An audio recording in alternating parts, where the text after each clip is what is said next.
New edition, 24-inch Craftsman with a 5-horse Tecumseh.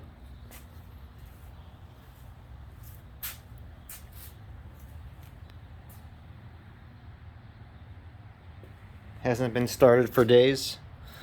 Ice cold. Choke on. Throttle. Let's see how it starts. No rust, just peeling paint.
Seems to run well. I haven't used it in the snow yet.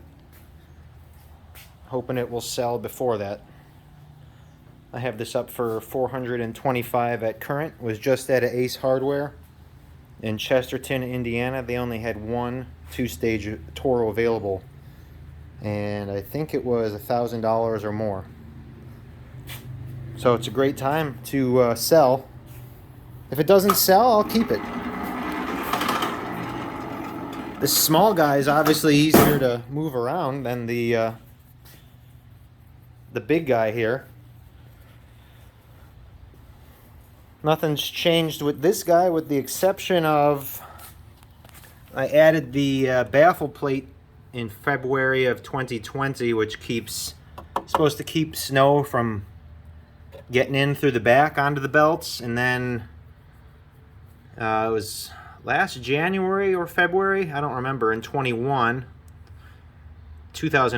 I put the dual belt kit on, which you change the belt guard, you change the tensioner, and you change the pulley on the crankshaft to a dual belt pulley, and you also have to split the machine and put the big pulley on the auger, which also is for 2 belts.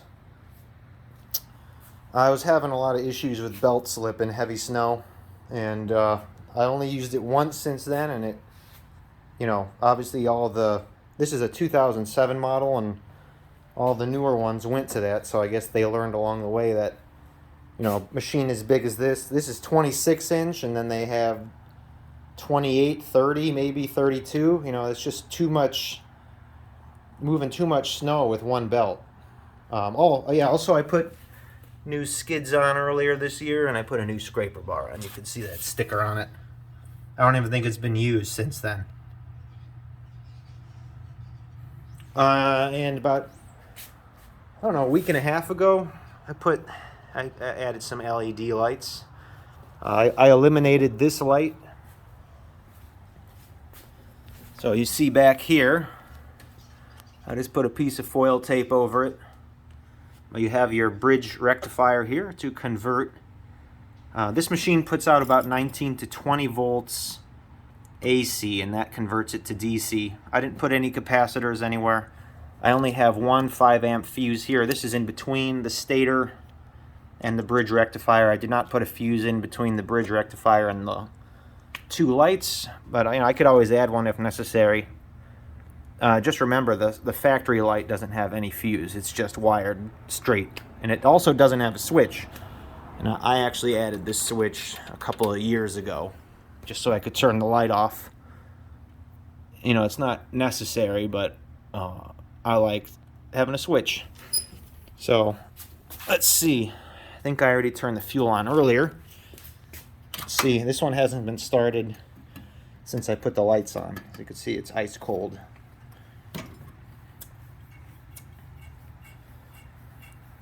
Last year I replaced some gaskets on the main jet because I was having some issues. And when I pulled the main jet out of the carburetor, the rubber O-rings there from 2007 were just brittle. And I noticed I've had an easier time starting it since. And I think it surges less too now, so it's an added benefit.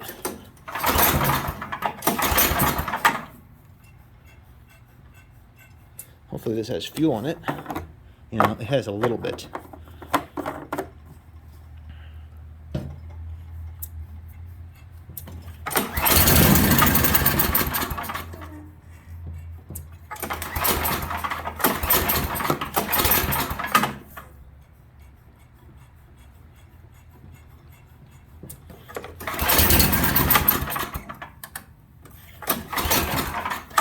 Let me put the camera down.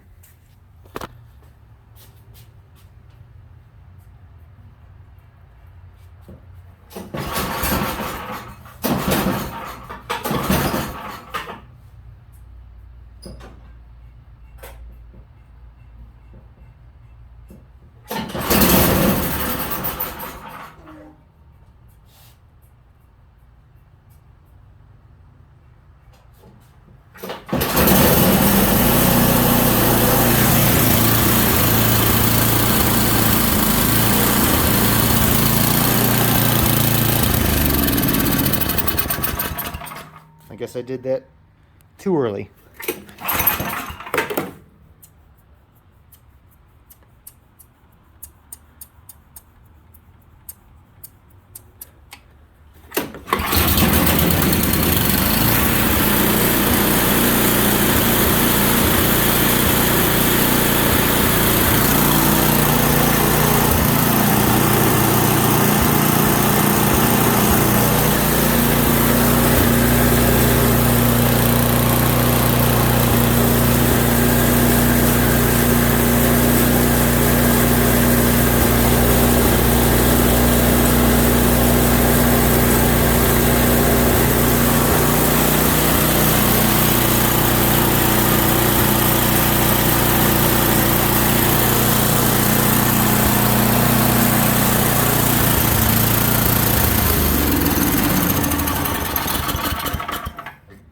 You know, what I've noticed about this machine is that it needs to warm up for longer than some of the other ones before you could take the choke off.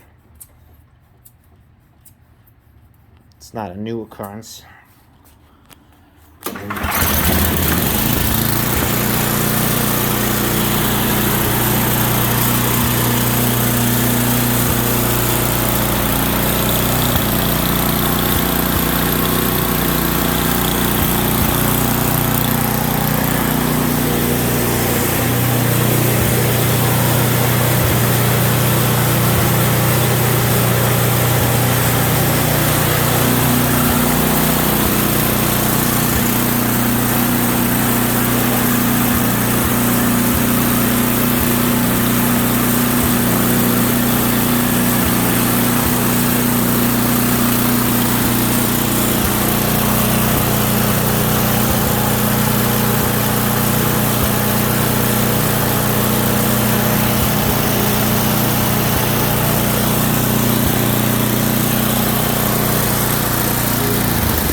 die it again when I take it off choke, but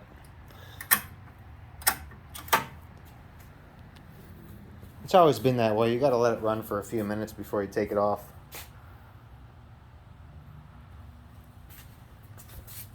I've never actually had to use these drift cutters. As you can see, this machine came with them. And normally all two-stage machines are set up for them. You see the holes for the carriage bolts on this old Craftsman, but normally it's a, it's like an add-on. Extra parts.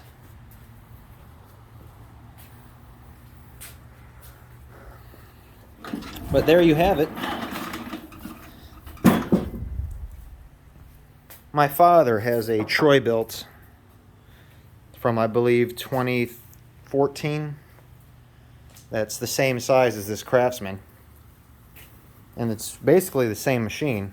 He just has the plastic dashboard controls instead of having the speed selection down there. And his has the crank as well. And the manual chute adjustment. Nothing special. But for where we live, it's just fine. And maybe I'll keep this little guy. Sometimes this big one is a pain in the ass to move around.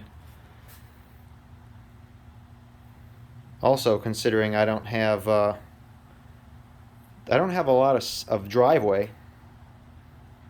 But there's that, there's one or two snowstorms a year where you get enormous drifts, and then that's when I never complain about this thing being a pain in the ass to move around, because the alternative, would be horrible if you had to shovel that by hand.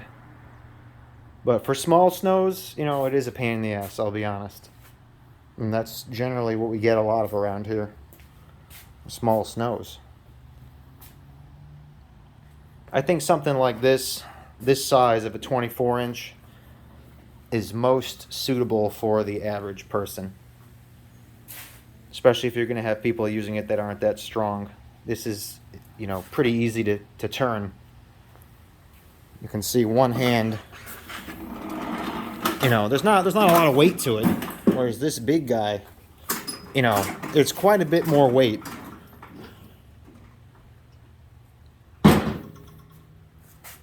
So, hope you enjoyed this video.